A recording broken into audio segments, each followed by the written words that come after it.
Mari bersama-sama kita menaikkan pujian besar anugerah-Mu.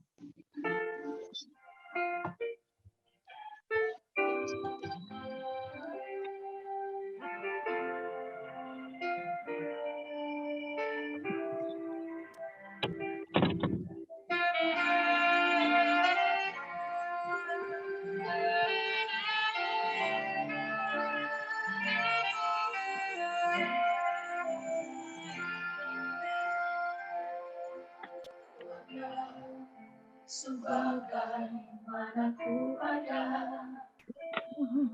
berdiri menghadap tatamu besar, semua karena yang telah selamatkanku.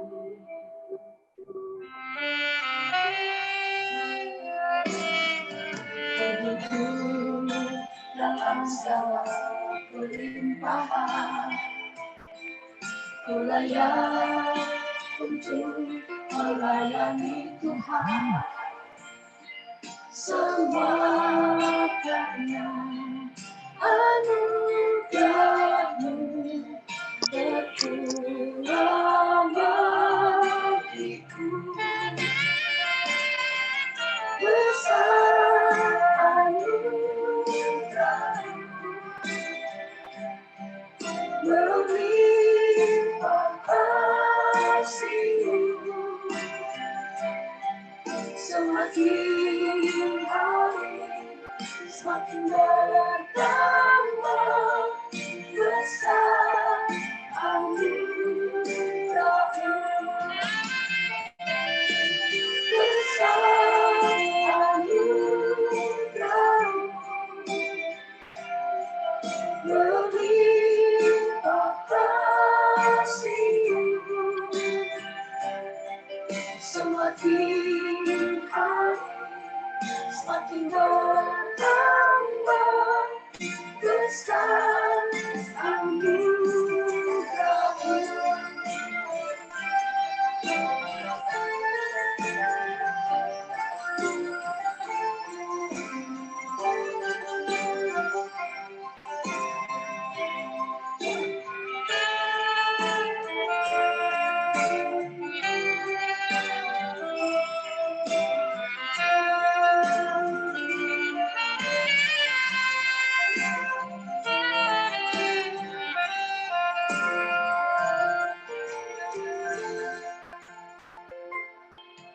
Begitu dalam segala kelimpahan, ku layak untuk melayani Tuhan.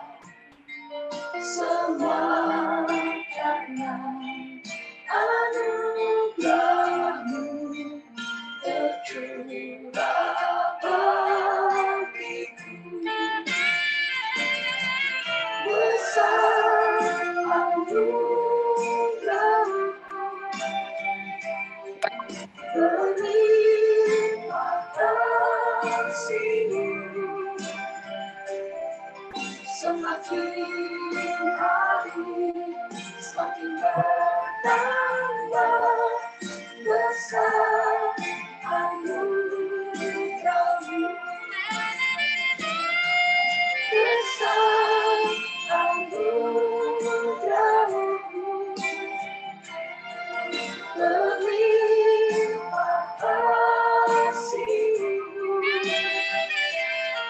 semakin hari semakin bertambah.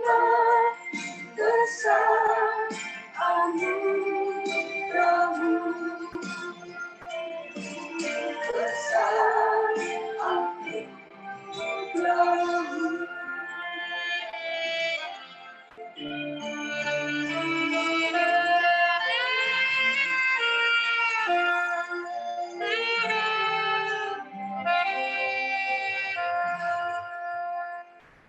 Ya Bapak Ibu, saat ini kita mau menaikkan pokok doa. Kita mau bersyukur untuk pemeliharaan Tuhan di dalam kehidupan kita secara khusus untuk penyertaan Tuhan bagi setiap kita sepanjang hari ini, kita bisa melakukan aktivitas kita semua karena anugerah Tuhan. Kemudian kita juga berdoa, bersyukur untuk keluarga kita masing-masing, kita berdoa juga untuk pekerjaan kita, kesehatan juga yang Tuhan berikan, dan juga mungkin untuk saudara-saudara kita yang sedang menjalani studi hingga saat ini kita juga berdoa. Mari bersama kita menundukkan kepala, kita bersyukur untuk pemeliharaan Tuhan. Saya memberikan waktu hening bagi setiap kita untuk berdoa. Mari kita berdoa.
Tuhan, sekali lagi kami bersyukur Tuhan untuk anugerah yang Tuhan berikan dan Tuhan limpahkan bagi kehidupan kami.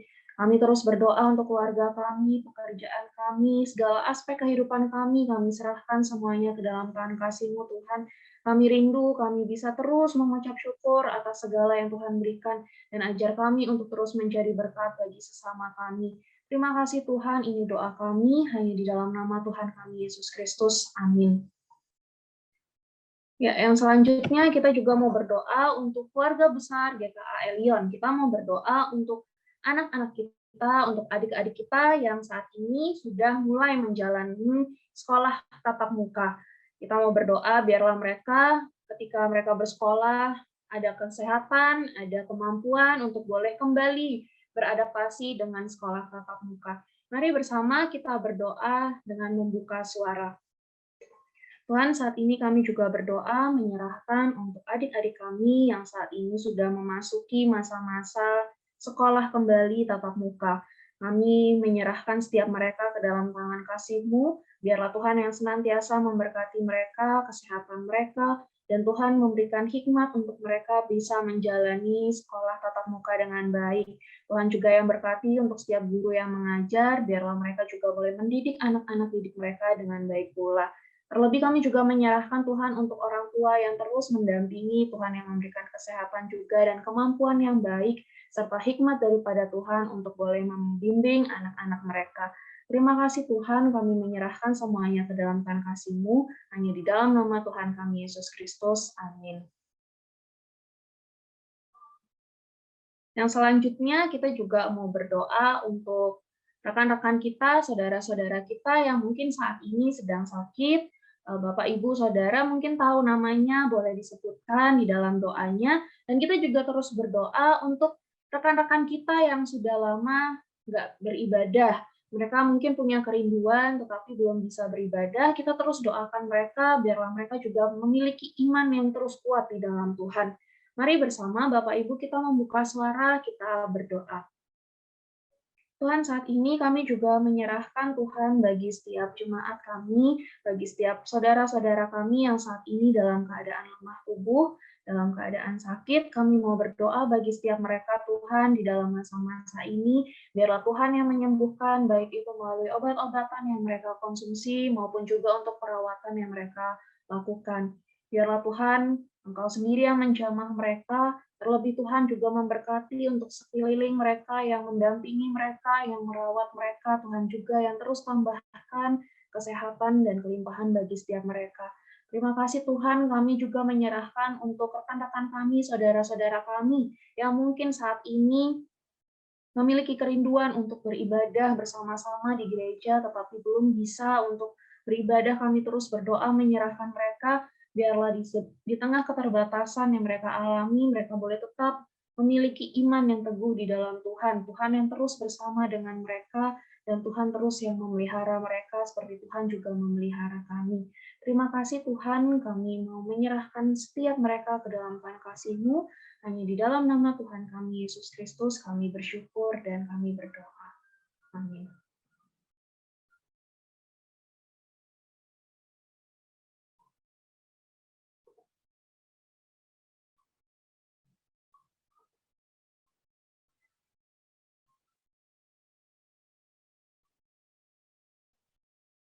Amin.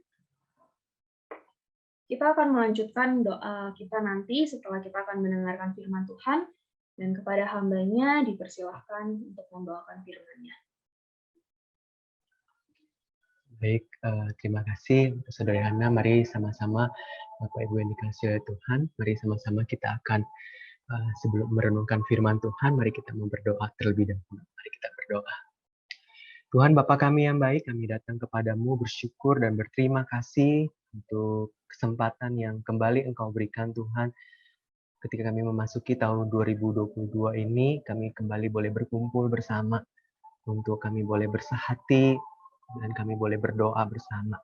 Kami rindu Tuhan, firman-Mu sekali lagi boleh menghibur dan menguatkan kami, bahkan menolong kami untuk lebih mengenal Engkau ya Bapa.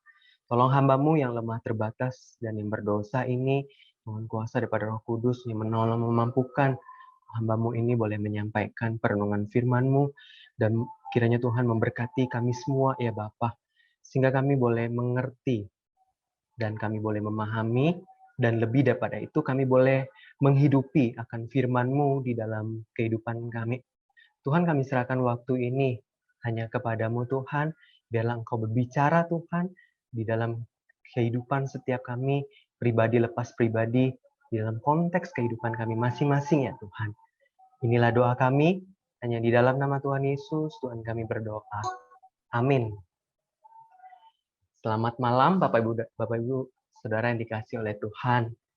Senang bisa bertemu dengan Bapak Ibu Saudara dan bisa membagikan kebenaran firman Tuhan pada kesempatan malam hari ini.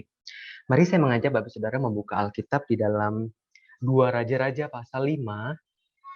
2 Raja-Raja pasal 5, ayat yang pertama sampai dengan ayat yang kelima. Kitab 2 Raja-Raja pasal yang kelima, ayat pertama sampai dengan ayat yang kelima. Kalau Bapak Ibu sudah menemukannya, saya akan membacakannya untuk setiap kita. LAI memberi judul Naaman disembuhkan. Naaman, panglima Raja Aram, adalah seorang terpandang di hadapan tuannya dan sangat disayangi.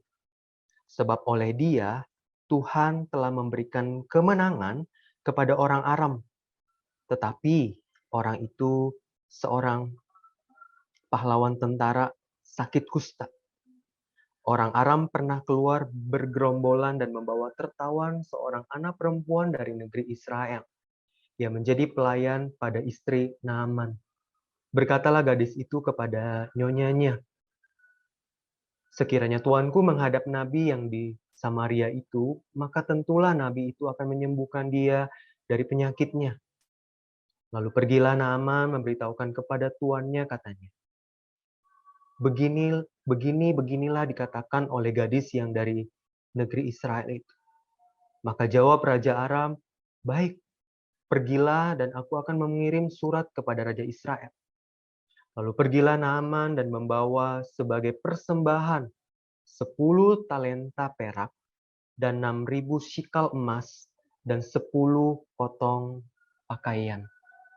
Bapak Ibu Saudara yang dikasihi oleh Tuhan, katanya ini ya, secara khusus orang-orang yang tinggal di kota-kota besar seperti Jakarta, Medan, Bandung, Semarang, Surabaya, dan kota-kota lainnya, hari ini hidup seakan seperti tidak membutuhkan hal-hal rohani, atau secara tidak langsung mengatakan bahwa hari-hari ini orang-orang yang berada di kota besar itu hidup seakan-akan tidak membutuhkan Tuhan.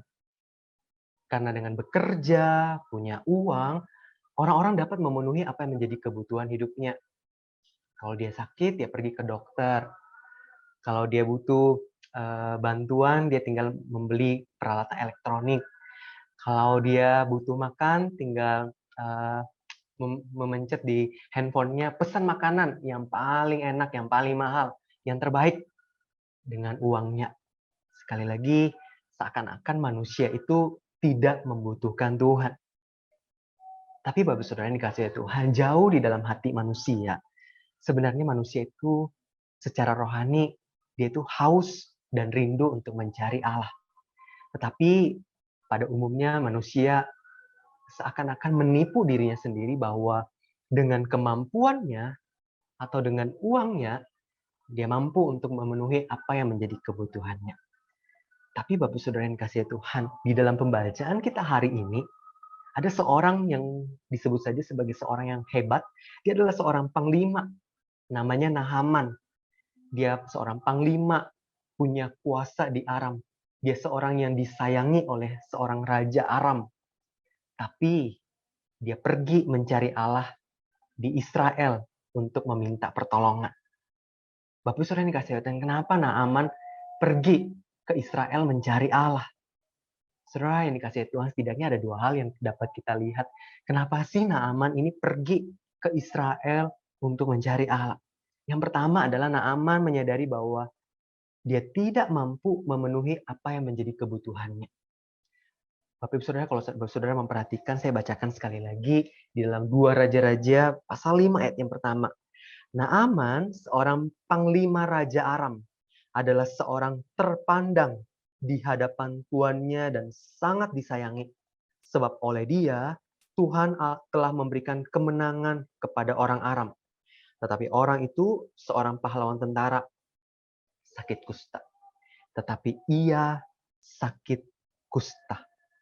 Bapak Saudara yang dikasihi Tuhan, tidak peduli seberapa tinggi jabatannya, tidak peduli seberapa besar pencapaiannya, seberapa banyak harta kekayaannya, ada titik di mana manusia mengalami kehancuran, entah itu mengalami kebangkrutan yang secara tiba-tiba, atau orang-orang atau seorang yang dia sangat kasihi kemudian terkena sebuah penyakit terminal illness yang nggak bisa disembuhkan, yang tinggal menunggu waktu kemudian mengakhiri hidup di dunia ini, atau bahkan mungkin dia sendiri yang secara tiba-tiba pergi ke dokter untuk tujuannya cek kesehatan, tapi ternyata dokter memvonis dia mengalami terminal illness yang nggak bisa sama sekali disembuhkan. Saudara, pada titik di mana seseorang mengalami hal tersebut, seseorang akan mengalami suatu guncangan, dan seseorang tidak peduli apa yang menjadi pencapaiannya, kekayaannya seberapa banyak, ia akan berada di dalam sebuah titik, dia tidak bisa menolong dirinya sendiri. Dia tidak bisa memenuhi apa yang menjadi kebutuhan hidupnya. Itulah yang membuat Naaman mencari Allah. Meskipun dia seorang panglima, seorang yang gagah berani, seorang yang hebat. Tapi ketika dia mengalami sakit kusta, dia nggak bisa menolong dirinya dengan uangnya, dengan jabatannya. Dan pada titik itulah manusia membutuhkan yang namanya Allah. Pada titik itulah manusia kemudian menyadari apapun yang dia miliki, seberapa tinggi pun jabatannya, seberapa besar pun kuasa yang dia punya, itu tidak dapat menolong dia atau tidak dapat memberikan pertolongan atau memberikan apa yang menjadi kebutuhan hidupnya. Saudara yang dikasihi Tuhan, itu yang pertama. Ketika manusia menyadari bahwa apapun yang dia miliki, pencapaian, kuasa, jabatan, uang, dan sebagainya, ketika berada dalam titik itu, tidak mampu menolongnya. Maka di titik itulah kemudian dia mencari Allah.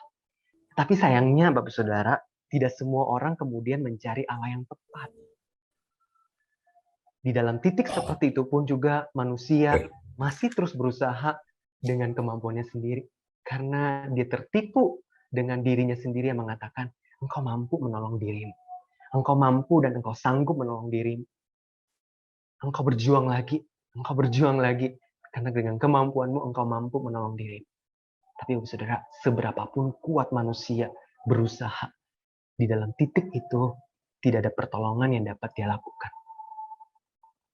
Sehingga ketika manusia berada di titik itu, sekali lagi, apapun itu, pencapaian, uang, jabatan, kuasa, tidak ada satupun yang mampu menolong apa yang menjadi kebutuhannya. Yang kedua, saudara, apa yang membuat Naaman yang seorang panglima gagah berani, seorang yang perkasa, kemudian pergi ke Israel mencari Allah?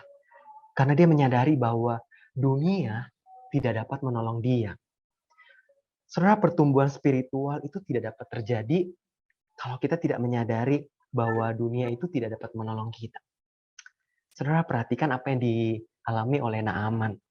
Setidaknya ada 3 hal yang Naaman, bagi saya, pasti dia sudah pernah mengusahakan hal tersebut. Atau setidaknya dari 3 hal yang dia miliki, dia mengusahakan 3 hal itu untuk kemudian menolong apa yang menjadi kebutuhannya. Yang pertama, dia adalah seorang panglima, dia adalah seorang yang disukai, dan dia adalah seorang yang terpandang di bangsa Aram, di negeri Aram. Tentu dia punya koneksi dengan orang-orang hebat di negeri Aram. Salah satu contohnya Raja Aram. Minimal dia punya koneksi dengan Raja Aram, sehingga dia bisa melalui koneksi dengan Raja Aram, memerintahkan Raja Aram ataupun juga memberitahu Raja Aram, tolong dong cariin saya tabib atau dokter hebat, atau bahkan mungkin orang pintar yang bisa menyembuhkan saya ini sedang sakit kusta. Saya pikir pasti dia sudah mengusahakan itu, dan kemudian dia mencari raja, karena raja punya kuasa, bisa memerintahkan ini dan itu untuk mencari orang yang demikian hebat. Tapi toh kemudian dunia tidak bisa menolong dia waktu dia sudah menggunakan itu. Yang kedua, dia seorang yang jabatannya tinggi, otomatis dia punya uang yang banyak. Dengan uang yang banyak, pasti dia menggunakan segala upaya juga dengan uangnya, mencari dokter yang terbaik, tabib yang terbaik, supaya dia bisa menolong dia. Seberapa banyak sih uangnya? Kalau mungkin dikurskan hari ini, ataupun juga diperhitungkan hari ini, mungkin Naaman itu masuk dalam 100 orang terkaya di dunia kalau hari ini. Tapi dengan uangnya pun, dunia tidak mampu menolong dia. Sebanyak itu pun juga uangnya tidak mampu menolong dia. Yang ketiga, dia punya kuasa, dia punya jabatan. Tapi sekalipun dia punya kuasa, dia seorang yang gagah berani, punya keahlian, kecakapan, dia punya koneksi kepada orang-orang hebat, orang-orang penting, orang-orang top yang ada di negeri Aram. Tapi itu juga tidak dapat menolong dia. Uang, kuasa, dan sebagainya tidak dapat menolong dia. Ia tetap memiliki penyakit yang buruk, yaitu penyakit kusta. Di tengah situasi seperti itu, ketika dia menyadari dunia tidak dapat menolong dia, kemudian dia mendengar ada satu berita bahwa di Israel ada nabi yang dapat menolong dia, bahwa di Israel dia akan mendapat pertolongan. Apa yang perlu dia lakukan? Dia perlu pergi ke Israel, dan kemudian dia pergi ke rajanya, Raja Aram pada waktu itu. Supaya ketika dia bertemu dengan Raja Aram itu dengan koneksinya, karena negeri Aram itu negeri yang besar, punya kuasa, power, pengaruh pada waktu itu, sehingga dengan koneksi dan pengaruh itu, dia berharap ketika dia pergi ke Israel, maka dia mendapat pertolongan. Dia pergi ke Israel betul dengan surat dari Raja Aram. Dia pergi ke Israel dengan 10 talenta perak, 6.000 shikal emas, dan 10 potong pakaian, plus surat dari Raja Aram. Bapak Ibu yang dikasihi Tuhan, saudara bisa melihat dia pergi dengan apa? Dia pergi dengan hal yang sama. Dia pergi dengan koneksi dari sebuah raja, dari sebuah surat dari seorang raja. Dia pergi dengan uang, dan dia pergi dengan gagah berani. Saudara, kalau saudara baca kisah tadi ini selanjutnya di dalam 2 Raja-Raja pasal 5, saudara melihat secara khusus di ayat 13, Naaman itu merasakan satu kekecewaan. Ada kekecewaan dialami ketika dia bertemu dengan Elisa, Nabi Elisa. Lalu kemudian Nabi Elisa bilang, pergi basuh dirimu 7 kali gitu ya. Basuh dirimu 7 kali. Tapi dia bilang, cuma itu saja? Cuma basuh diri saja? Bukankah ada banyak sungai yang lebih bagus di Aram? Bukankah saya ini seorang yang gagah berani? Bukankah dia perlu menyuruh saya melakukan sesuatu yang hebat? Saudara lihat ya, dia berharap ada sesuatu yang besar yang bisa dilakukan dengan kemampuannya. Saudara, itulah Naaman. Dia berpikir dengan kemampuannya, dengan koneksi, kuasa, jabatan. Sekali lagi, itu konsep dia berpikir bahwa dengan itu mampu menolong dia. Saudara yang dikasihi Tuhan, apa yang kita bisa pelajari dan kita lihat dari hal ini? Seorang panglima, seorang yang gagah berani, oleh penulis Alkitab dituliskan bahwa dia perlu berada dalam satu titik di mana dia menyadari bahwa segala koneksi, uang, jabatan, kemampuannya itu tidak mampu, atau bahkan dunia dengan segala yang tadi dia miliki itu, dunia tidak dapat atau tidak mampu memberikan apa yang menjadi kebutuhan. Jadi cara pertama yang perlu dia lakukan adalah waktu dia memberikan surat itu, dia perlu menyadari hal ini. Waktu dia pergi ke Raja Israel dan Raja Israel membaca surat itu, Raja Israel kemudian, kalau saudara baca di ayat ke-7, dia mengoyakkan pakaiannya lalu dia berkata, Allahkah saya ini? Allahkah aku ini yang dapat mematikan dan menghidupkan, sehingga orang ini mengirimkan surat kepadaku supaya kusembuhkan seorang dari penyakit kustanya? Saudara, Raja Israel itu mau mengatakan bahwa saya ini Allah yang bisa menyembuhkan sedemikian hebat, yang mampu melakukan satu mujizat-kah? Seperti itu. Itu hanya Allah yang mampu lakukan. Itu maksud daripada Raja Israel ketika Naaman dengan segala hal yang dia miliki, dengan latar belakangnya, koneksi, uang, dan juga kemampuan kuasa. Dia berpikir bahwa itu semua mampu menolong dia. Tapi ketika dia bertemu dengan Raja Israel, dia mendapati seperti zong, bahwa itu semua nggak mampu menolong engkau. Dunia nggak mampu menolong engkau. Saudara, kenapa Naaman berpikir seperti demikian? Karena di dalam kehidupan orang-orang pada zaman itu, orang-orang itu berpikir seperti ini. Di setiap bangsa umumnya Allah atau dewa suatu bangsa, ataupun juga di dalam agamawi suatu bangsa, Allah atau dewa itu merupakan perpanjangan dari suatu budaya dan memberi suatu kekuatan bagi suatu bangsa. Sehingga ini merupakan satu kontrol sosial, tujuannya untuk mengontrol masyarakat supaya masyarakat itu bersatu. Tidak terjadi perpecahan, ataupun juga mampu atau mudah mengontrol masyarakat. Sehingga seakan-akan dibentuklah seperti memerlukan ada dewa-dewa atau ilah-ilah yang kemudian dianggap punya kuasa, yang mampu punya kuasa. Nah, ilah-ilah dan dewa-dewa ini itu kemudian punya para hamba yang bekerja melayani para ilah atau dewa ini. Nah, para hamba dan ilah-ilah ini yang bekerja, para dewa atau ilah ini, itu adalah orang-orang yang diangkat oleh raja suatu bangsa. Mereka adalah orang-orang yang diangkat. Nah, sehingga ketika raja memerintahkan, berkati orang ini, lakukan suatu upaya untuk sembuhkan orang ini. Maka nabi-nabi ataupun juga pemimpin agama pada waktu itu, pemimpin rohani pada waktu itu, perlu melakukan apa yang diperintahkan oleh raja. Perlu melakukan itu. Dan kemudian itulah yang dipegang oleh Naaman, bahwa di Israel hal yang sama juga berlaku. Tapi sekali lagi, di Israel tidak berlaku hal yang demikian.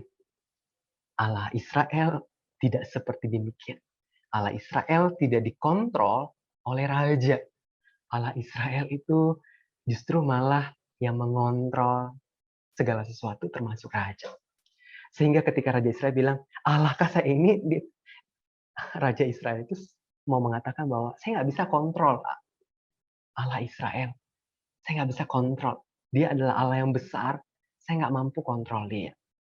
Nah, sehingga ketika berada dalam situasi ini, Naaman kembali berada dalam situasi seperti dia seakan-akan kepentok.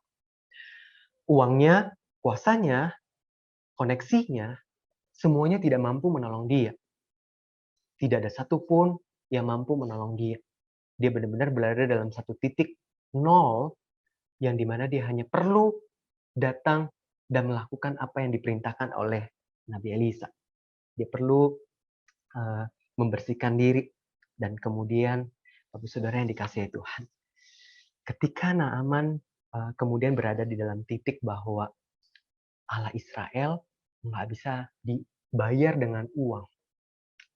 Nabi Israel yang menjadi perpanjangan tangan Tuhan, yang menyuarakan suara Allah, nggak bisa dibayar dengan uang. Di titik inilah dia kemudian menyadari segala hal tadi itu nggak mampu menolong dia. Segala hal itu tidak mampu menolong dia ataupun memberikan apa yang menjadi kebutuhannya. Dia keliru ketika memahami bahwa Allah Israel itu bisa disogok. Dia keliru kemudian bahwa nabi-nabi orang Israel itu bisa disogok. Dengan uang kemudian memberkati. Dengan uang kemudian menyembuhkan dan sebagainya. Pada titik inilah kemudian Naaman menyadari apa yang menjadi kebutuhannya tidak dapat dipenuhi dengan uang, kuasa, koneksinya. Pada titik inilah dia hanya perlu menyadari bahwa dia butuh yang namanya Tuhan. Dia butuh dengan yang namanya uang. Segala kesuksesannya, segala apa yang dia miliki tidak mampu menolongnya. Oleh karena itu, Bapak Saudara yang dikasihi oleh Tuhan, pada waktu kita menyadari ataupun berhadapan dengan situasi kehidupan kita, waktu kita menyadari ada hal-hal di dalam kehidupan kita ini yang tidak dapat dibeli dengan uang. Ada hal-hal dalam kehidupan kita ini yang tidak dapat diselesaikan dengan kuasa, jabatan yang kita miliki, kesuksesan, pencapaian-pencapaian, ataupun juga mungkin gelar-gelar yang kita dapatkan, itu tuh nggak mampu menolong apa yang menjadi problem kehidupan kita manusia. Umumnya manusia itu ketika berhadapan dengan problem yang dihadapi oleh manusia itu kemiskinan, rasisme, penyakit, pandemi, peperangan, kekerasan, gangguan psikologis, rumah tangga ini rusak. Umumnya manusia pergi kepada orang-orang yang dianggap kompeten. Pergi ke manajer terbaik, psikolog terbaik, manajer finansial terbaik, dokter terbaik, teknologi yang terbaik, dan sebagainya. Bukankah ini mirip seperti yang dilakukan oleh Naaman? Dia berpikir dengan hal-hal terbaik itu dapat menolongnya. Dia berpikir bahwa segala hal yang dia miliki itu mampu menolongnya. Bapak Saudara yang dikasihi Tuhan, seakan-akan segala itu mampu menolong. Tapi sekali lagi, itu tidak mampu menolong. Itu tidak mampu menolong. Saudara, seorang bernama Becky Piper, penulis buku Hope Has Its Reasons, pernah mengikuti sebuah kelas konseling di Harvard. Ketika profesor yang mengajar itu kemudian memberikan sebuah studi kasus, ada seorang pria yang punya kepahitan, dia sangat membenci mamanya, dia sangat marah kepada mamanya, lalu kemudian kepahitan, kebencian ini kemudian mempengaruhi dan memberi dampak di dalam kehidupannya. Dan itu kemudian terus mendistorsi di dalam pertumbuhan kehidupannya. Di tengah-tengah diskusi itu, Becky kemudian mengangkat tangannya dan kemudian dia bertanya kepada profesor tersebut. Terima kasih Pak Profesor untuk studi kasus ini dan terima kasih untuk penjelasan yang disampaikan. Sekarang saya ingin bertanya bagaimana cara profesor menolong orang tersebut untuk supaya pria tersebut memaafkan mamanya. Maksudnya adalah bisakah profesor menunjukkan bahwa profesor sebagai seorang konselor menunjukkan kepada orang tersebut bagaimana caranya dia bisa memaafkan supaya dia terlepas daripada kepahitan, kemarahan yang terus mengganggu di dalam kehidupannya. Saudara yang dikasihi Tuhan, profesor itu kemudian menjawab begini. Saya pikir konselor itu akan menjawab, kamu butuh keberuntungan yang sangat banyak. Mendengar hal itu, semua mahasiswa di dalam kelas itu terkejut dan terheran-heran dengan jawaban dari profesor tersebut. Lalu kemudian ada seorang mahasiswa lain menyampaikan, bukankah tujuan dari konseling adalah untuk melepaskan beban atau kemarahan atau kepahitan yang dialami oleh seseorang? Bukankah pengampunan salah satu hal yang dapat menolong seorang melepaskan beban tersebut. Bukankah seharusnya seorang konselor itu menolong seseorang yang mengalami kepahitan supaya dia bisa melepaskan pengampunan atau memberikan pengampunan? Profesor itu kemudian menjawab, "Hei, perhatikan, kita semua ini adalah ilmuwan. Mengampuni adalah permasalahan benar atau salah. Mengampuni adalah permasalahan nilai apa yang kamu pegang. Kamu mengampuni seseorang jika kamu percaya bahwa pengampunan atau kamu berpikir bahwa apa yang orang yang lakukan kepadamu tidaklah terlalu buruk sehingga engkau mudah untuk mengampuni. Siapa yang menentukan benar atau salah? Siapa yang dapat menentukan ini salah, perbuatan orang ini salah? Ketika engkau melihat pada psikologi untuk suatu seperti pengampunan, maka itu mustahil. Untuk hal itu kamu harus masuk ke sebuah area yang disebut iman. Jika kamu mencari adanya perubahan hati, maka kamu semua keliru. Saudara yang dikasihi Tuhan, profesor itu mau mengatakan bahwa jikalau kamu mengharapkan adanya perubahan hati dari seseorang yang mengalami kepahitan, mengalami kebencian, kemarahan, yang dia bawa sekian tahun atau bahkan belasan tahun, puluhan tahun lamanya, kamu harus pergi kepada Allah. Karena nggak bisa serta-merta engkau mengatakan kamu harus melepaskan pengampunan, lalu kemudian orang itu berkata, oh, oke, terima kasih. Engkau menolong saya untuk menyadari hal ini, lalu kemudian dia menyadari, oke, saya akan melepaskan pengampunan. Nggak bisa.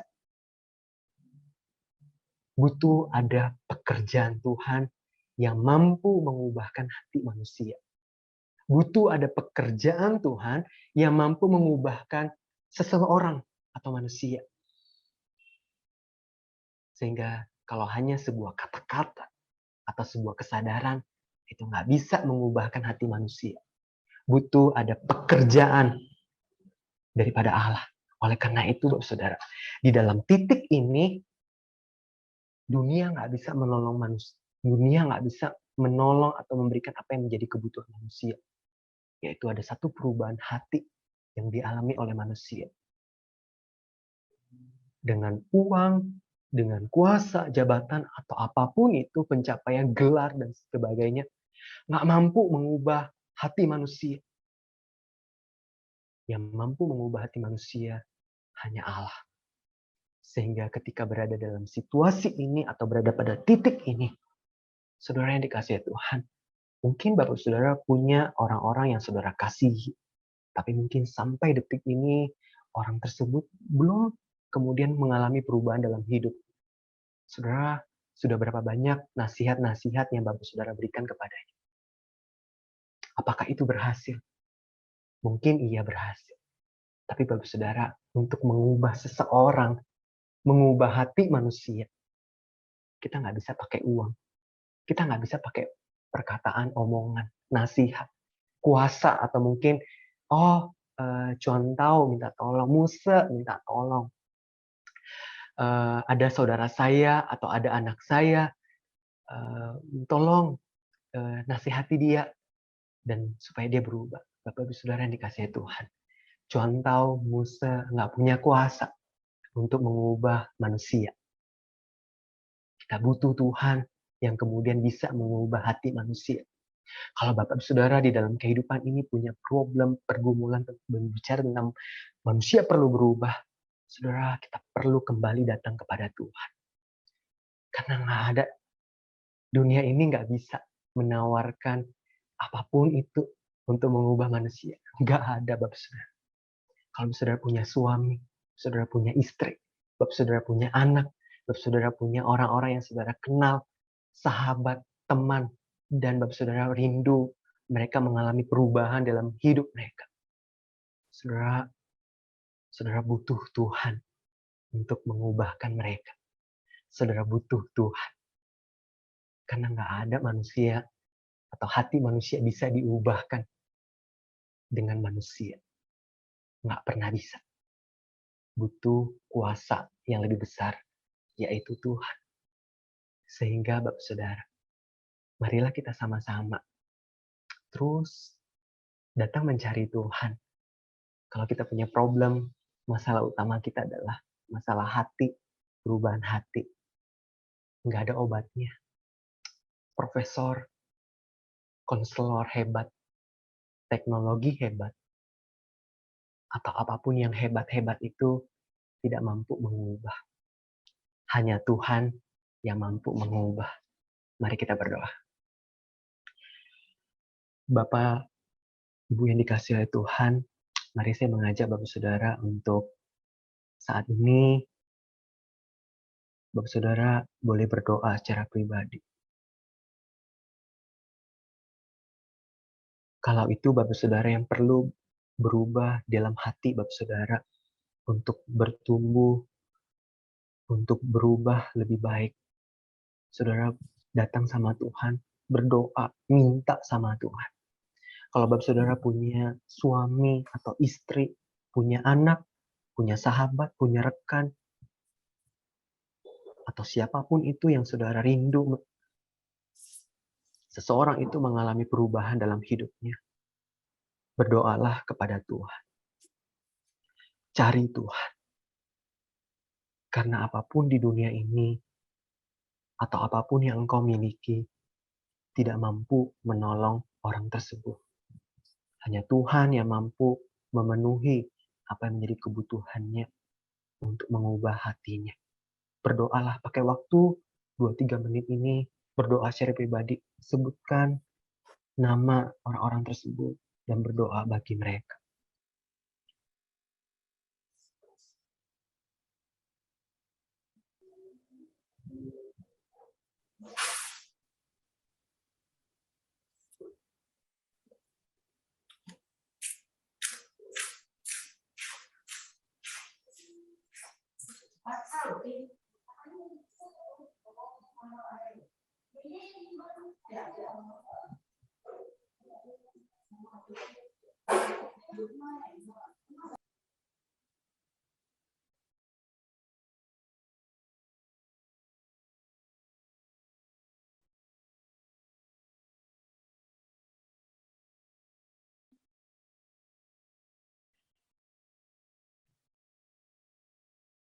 Tuhan, Bapa kami yang baik, Allah pencipta langit dan bumi, Allah yang penuh dengan kuasa,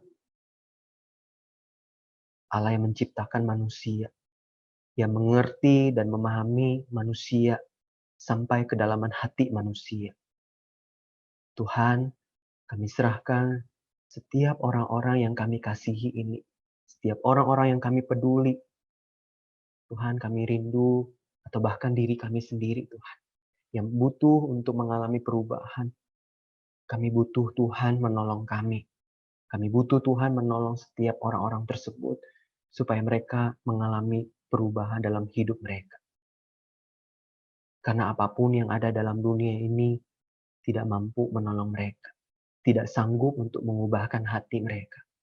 Hanya Engkau Tuhan, pencipta kami, yang mengerti kami, yang memahami kami, yang mampu mengubahkan hati kami, mengubahkan orang-orang yang kami kasihi. Kami serahkan Tuhan hanya kepadamu. Hanya di dalam nama Tuhan Yesus, Tuhan kami berdoa. Amin. Selanjutnya saya kembalikan kepada Saudari Hana. Terima kasih untuk penginjil Hans, boleh membagikan firman Tuhan, biarlah boleh menjadi berkat bagi setiap kita.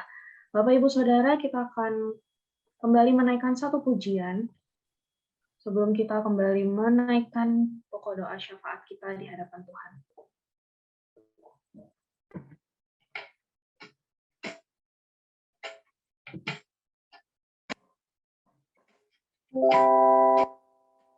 Angkat pujian, Tuhan mampirlah dengar doaku.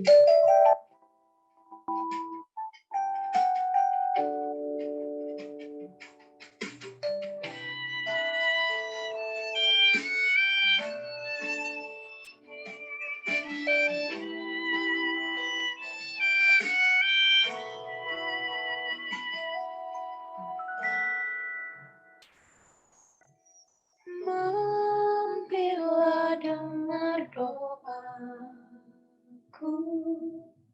Yesus.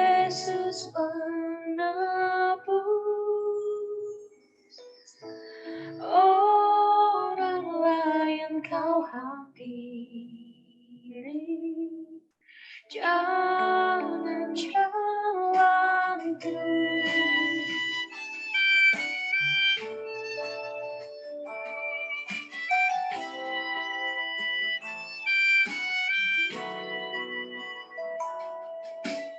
Di hadapan tatapan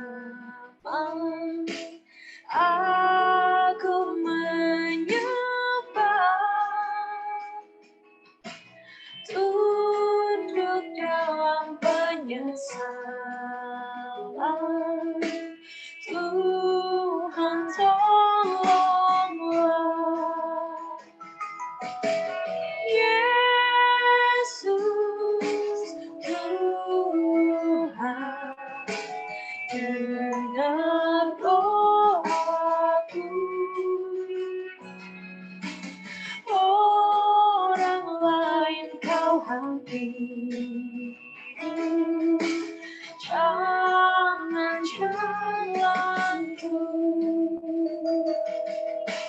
Ini saja andalanku, jasa kurbamu.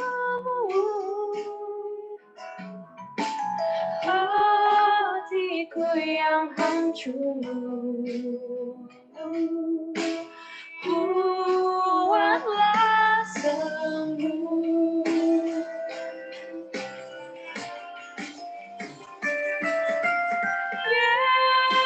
Yesus Tuhan, dengar doaku. Orang lain kau hampiri, jangan jalanku. Yesus Tuhan, dengar doaku. Orang lain kau hampiri, jangan jalanku. Orang lain kau hampiri, jangan jalanku.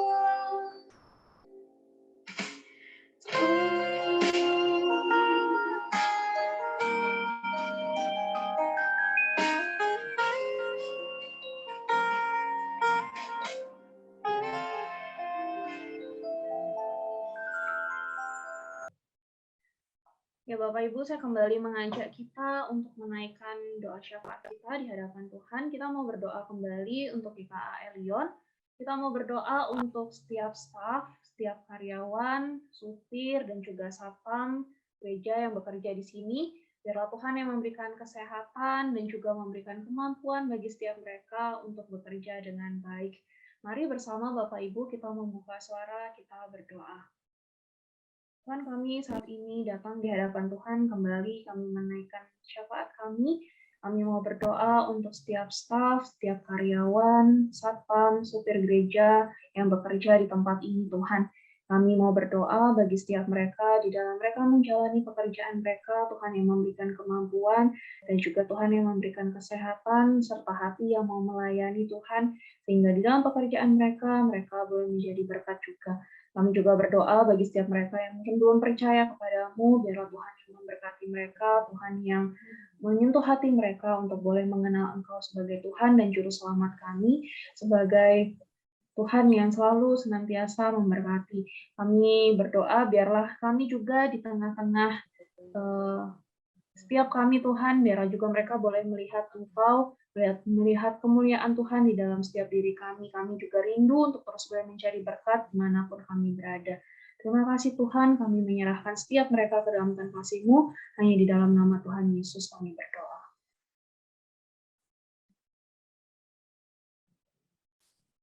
Amin. Yang selanjutnya, kita juga terus mau doakan untuk ibadah onsite yang berlangsung di gereja kita.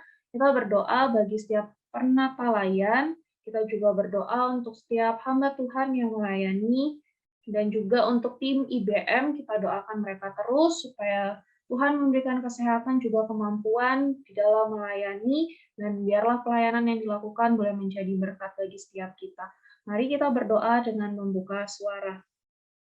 Tuhan, saat ini kami juga terus mendoakan Tuhan, kami bersyukur untuk gereja kami yang boleh mengadakan ibadah onsite.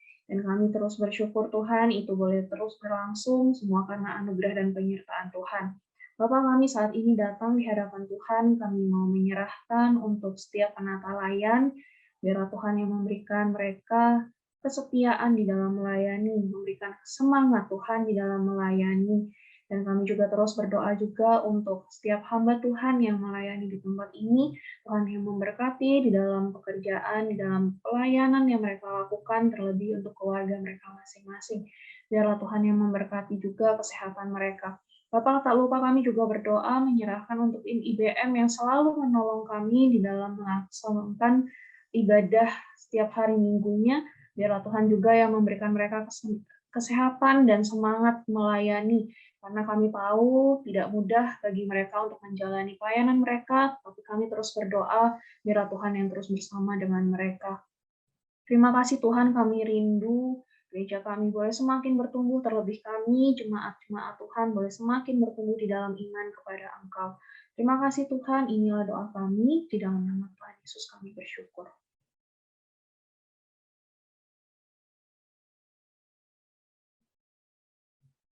Amin. Yang selanjutnya, mari kita berdoa untuk bangsa kita.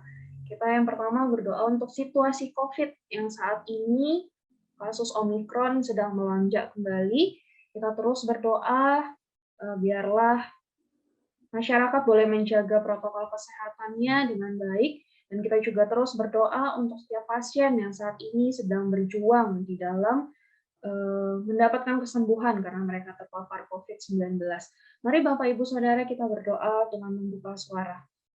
Bapak, saat ini kami juga terus berdoa, tak henti-hentinya kami menaikkan doa ini ke dalam tangan-Mu ya Bapak, untuk situasi COVID di negara dan bangsa kami. Kami tahu bahwa Omikron sudah masuk ke Indonesia dan saat ini sudah mulai melonjak kembali Tuhan. Kami terus berdoa menyerahkan biarlah setiap masyarakat boleh tetap setia, boleh tetap taat di dalam menjalani protokol kesehatan, sehingga penyebaran ini tidak semakin luas dan boleh diatasi dengan segera ya Bapak.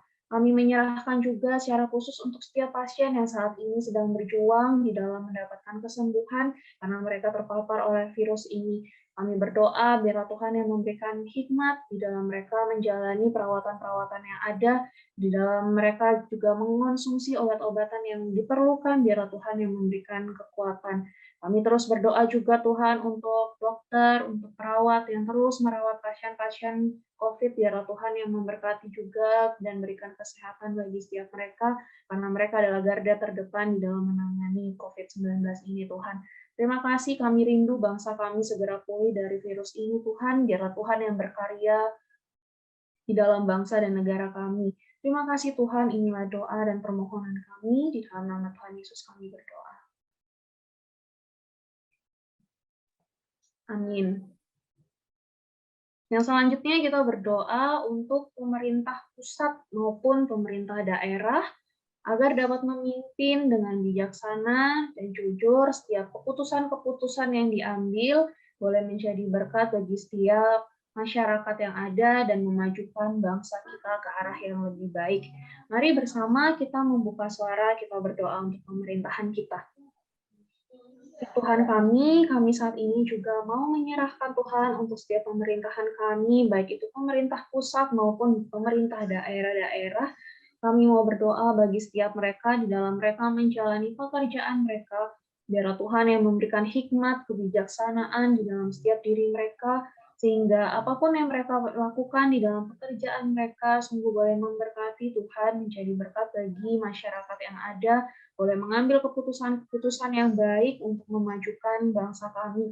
Kami juga rindu biarlah setiap pemerintah itu boleh bekerja dengan jujur dan takut akan Tuhan, sehingga apapun yang mereka kerjakan sungguh semuanya boleh memuliakan nama-Mu saja. Kami tahu mungkin ada kesulitan-kesulitan yang mereka hadapi, pergumulan dan tantangan yang mereka hadapi, tapi kami percaya dan bahwa Tuhan yang akan selalu memberikan hikmat di dalam mereka mengambil keputusan. Terima kasih ya Bapa, kami menyerahkan setiap pemerintahan kami ke dalam tangan kasih-Mu, di dalam nama Tuhan kami Yesus Kristus.